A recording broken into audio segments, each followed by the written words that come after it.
आपके फेफड़े 1 मिनट में लगभग 16 बार आपके शरीर में ताज़ी हवा पहुंचाए, या मस्तिष्क के संदेश 118 मीटर प्रति सेकंड की रफ्तार से दौड़ें, या आपके शरीर में आपका खून 790 किलोमीटर प्रति घंटे की यात्रा कर लें। हमारे शरीर में कोई भी लाल सिग्नल टोल बूथ या पेड ब्रेकर्स नहीं है। फिर भी यहाँ 24 घंटे यातायात बिना रुके चलता रहता है, और यहाँ का ट्रैफिक कभी जाम नहीं होता है। क्योंकि अगर यहाँ पर जाम लगा तो आपकी जिंदगी का जाम लग जाएगा। हमारी रोजमर्रा की जिंदगी में मशगूल हम लोग शायद ही कभी इस आंतरिक यातायात के बारे में सोचते होंगे। खैर दोस्तों, आपने ये सोचा हो या ना सोचा हो, लेकिन आज मैं आपको ये सोचने पर विवश जरूर करूंगा। दोस्तों, आपको बताने की जरूरत नहीं है कि हमारे शरीर में ये जो भी छोटी से छोटी या बड़ी से बड़ी गतिविधियां होती है, इन सभी गतिविधियों, इन सभी काम के पीछे हमारा मस्तिष्क, हमारा दिमाग होता है, और हमारा दिमाग ही है जिसके कारण यह सब चलता रहता है। औसत इंसानी शरीर के दिमाग का वजन करीब 1400 ग्राम होता है, और यह उस इंसान के शरीर के वजन का करीब 2% होता है। दोस्तों, हमारा दिमाग क्षमता के मामले में मानव शरीर रचना का सबसे उत्कृष्ट अंग है। इस प्रोसेसिंग सिस्टम के अंदर करीब 85 बिलियन न्यूरॉन्स होते हैं, जो करीब 150 ट्रिलियन न्यूरॉन्स जंक्शन से जुड़े हुए होते हैं, और इन जंक्शन को सिनैप्स कहा जाता है। दोस्तों, ये न्यूरॉन्स इतने हैं कि अगर आप न्यूरॉन्स की जनगणना काउंट करने के लिए बैठे और प्रति सेकंड एक न्यूरॉन्स गिने, तो आपको इसे पूरे गिनने में करीब 3000 साल लग जाएंगे। और सिनैप्स की जनगणना करना तो सोचना भी मत दोस्तों, क्योंकि इसकी गिनती अगर आप करने बैठे तो वो 30 लाख साल तक खत्म नहीं होंगे। बेशक ये बात आपको दिमाग हिला देने वाली लगे, लेकिन दोस्तों यही तो है। हमारा दिमाग अब दोस्तों इतने सारे फिजिकल यातायात के बीच से हमारे विचार प्रसार होते हैं, तो फिर विचारों की गति कितनी होगी? दोस्तों, न्यूरॉन्स में ही हमारे विचार पैदा होते हैं, और इस एक ही विचार में 85 अरब भाग्य की गणना शामिल है, तो साइंटिफिक कैलकुलेशन भी इस कार्य के लिए नाकाम साबित हो जाएगा। और इसके उत्तर में इतने अंक और उसके पीछे इतने शून्य हो गए कि इस समस्त दुनिया में आज जितनी भी किताबें मौजूद है, वह सभी मिलकर भी इस आंकड़े को अपने में जगह नहीं दे पाएगी। दोस्तों, हमेशा हमारे दिमाग में जब भी कोई विचार उत्पन्न होता है, मस्तिष्क में कई विद्युतीय गतिविधियां शुरू हो जाती है। यह एक साथ उठने वाली कई चिंगारियों के समान है। उस समय प्रत्येक न्यूरॉन संचार के लिए हमारा दिमाग एक माइक्रोवेव ऊर्जा का उपयोग करता है। हमारे विचार मस्तिष्क के सेरेब्रल कॉर्टेक्स नाम के अवयव में यात्रा करते हैं। मस्तिष्क की यह बाहरी परत है जिसे ग्रे मैटर के रूप में जाना जाता है।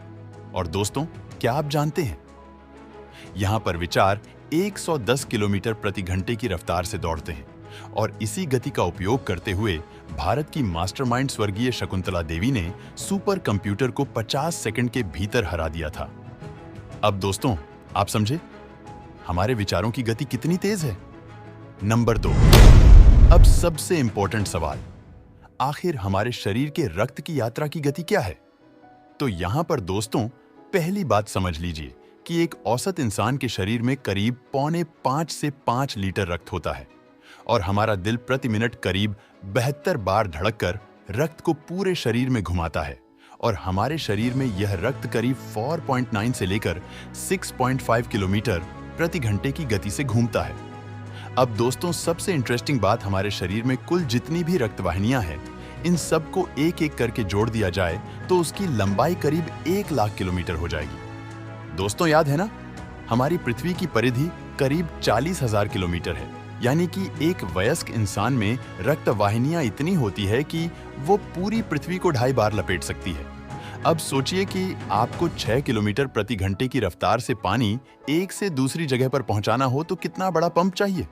और अब यह सोचिए कि अगर यह पानी आपको 5-6 किलोमीटर दूर तक पहुंचाना हो तो कितना बड़ा पंप चाहिए होगा।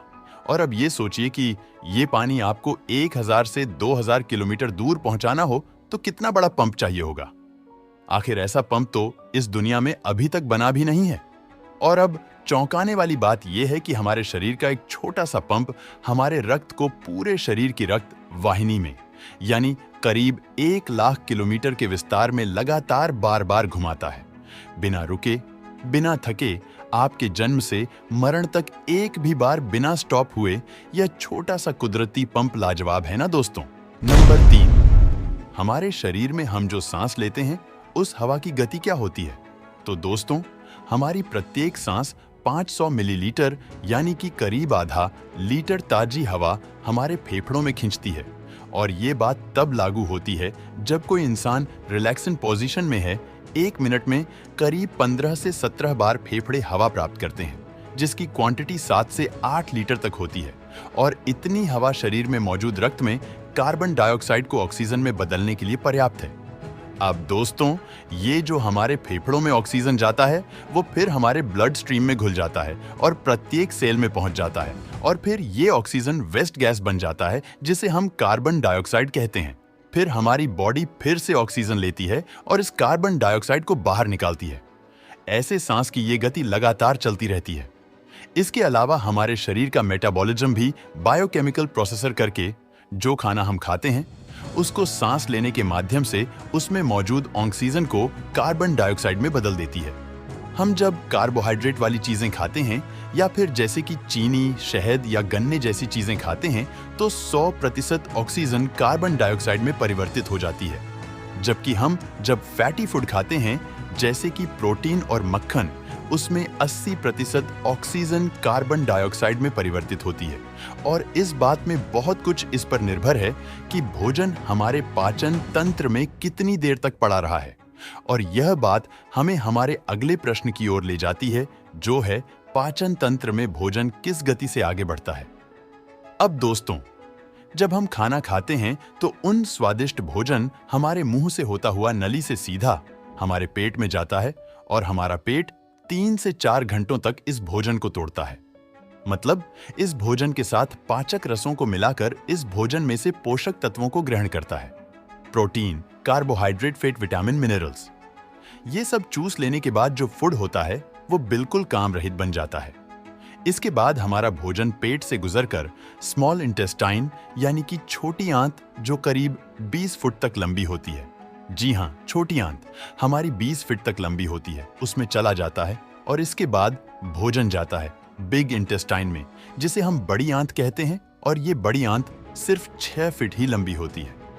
अब आप ये सोचोगे कि अगर हमारी छोटी आंत 20 फुट तक लंबी है और बड़ी आंत 6 फुट लंबी है, तो बड़ी आंत को छोटी आंत और छोटी आंत को बड़ी आंत क्यों नहीं कहते? तो दोस्तों, इसका कारण ये है कि हमारी छोटी आंत का डायमीटर, मतलब कि इसके बीच की जो जगह है, जो चौड़ाई है, वो छोटा होता है। मतलब कि वो 1 इंच का ही होता है, जबकि हमारी जो बड़ी आंत है वह बीच में से मध्यम से ज्यादा चौड़ी होती है, जिसका साइज 3 इंच होता है। और इसीलिए दोस्तों, अब समझे छोटी को छोटी और बड़ी को बड़ी क्यों कहते हैं। और दोस्तों, यहाँ तक पहुँचते पहुँचते यह भोजन गोल गोल छोटी छोटी गेंद जैसा हो जाता है। और ये जो भोजन है वो पूरे पेट में 10 से लेकर 30 सेंटीमीटर पर आवर की गति से आगे बढ़ता है। और ये गति थोड़ी बहुत वेरी करती है, और ये इस पे डिपेंड करता है कि खाने वाले ने क्या खाया था।